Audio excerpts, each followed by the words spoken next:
In this video, I'm going to show you how to solve a 2x2 Rubik's Cube.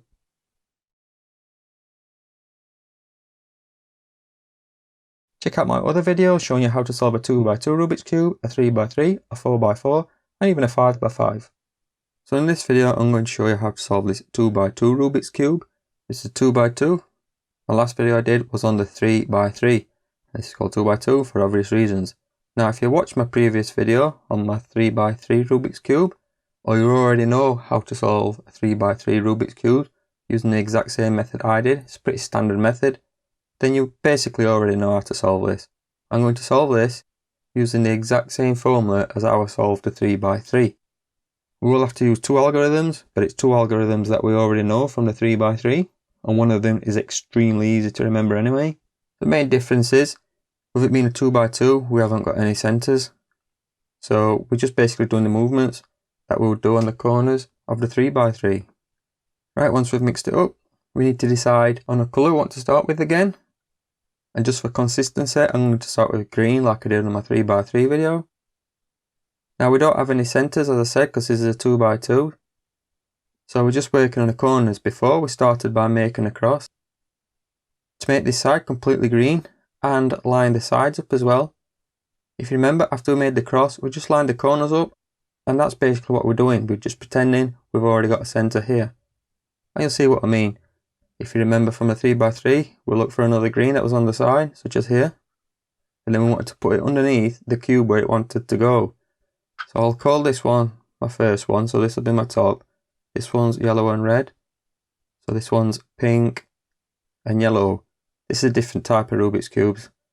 Normally this would be orange, but it's pink or purple for this manufacturer. So you look for the colour that matches. So yellow. So this one's got red and yellow. This one's got pink and yellow. So they both got yellow, which means it wants to go on this side, which means it wants to go here. So it means this cube wants to go under here. And what did we do for the 3x3? We just turned into the green, brought the square down, turned it back, and turned it back up. And there's first two. Now look for another one on the side. I've got one on the side here. This one's got pink and white. So we've got pink here. So it wants to go here. Bring it underneath. Pink, pink. Turn into the green. Bring it down. Replace. And turn it back up. And then the last one, there's only one square it can go. Turn into the green, bring it down, turn back, and turn up. And there we've done our first green side, and also the first row. As with the 3x3 video, turn it over, so now the green is a downward face. Once again, this is our front, this is the back, left, right, down, up, with the same letters. We've got F, B, L, R, D, U. We're going to solve the corners in exactly the same way that we solved the corners on the 3x3. So now we've jumped straight to stage 6 of the 3x3. Imagine we've done the cross and we've matched the side colours. We don't have these on this cube. So now we're just putting the corners into position. We want to put the corners into position before we rotate them. Pink and yellow, pink and yellow. This one is red and white, red and yellow, so this one's not. Red and white, pink and white, white and pink, red and yellow. So this one is in the correct position. And like with the 3x3, we put the only one that's in the correct position in the top right corner. Remember, sometimes you might find that you've got two always in position, in which case, just do the algorithm. But we want to position it so the only one that is correct is in the top right of our front face. And then we're going to do the algorithm that we use on a 3x3 to rotate these three in a counterclockwise direction. See, if you've learned the 3x3 from my video or other videos very similar, this will be already familiar to you. So the algorithm is UR, UI, LI, U, RI, UI, L. So we go U, R, UI, LI, U, R, I, U, I, L.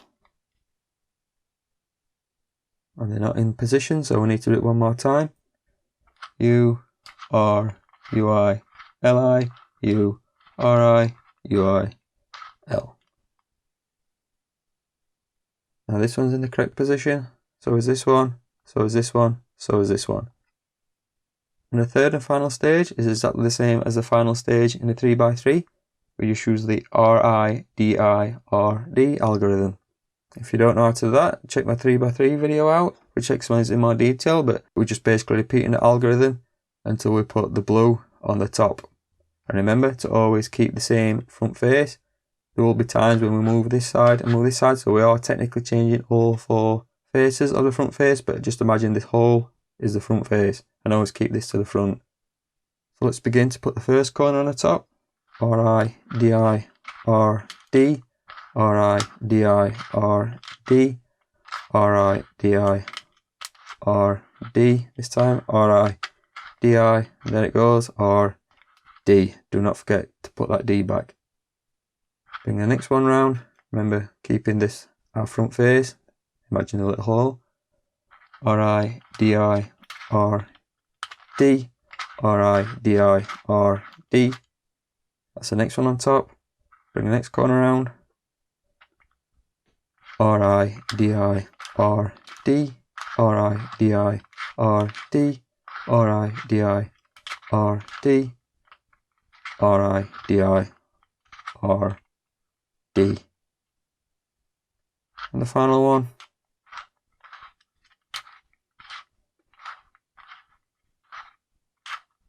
And just turn it. And we've solved it in 3 steps. As I said before, check out my other how to solve a Rubik's Cube video for a detailed explanation on any of these steps. The link's in the description, as well as the timestamp to jump to the step you need. Hope it helped, and thanks for watching.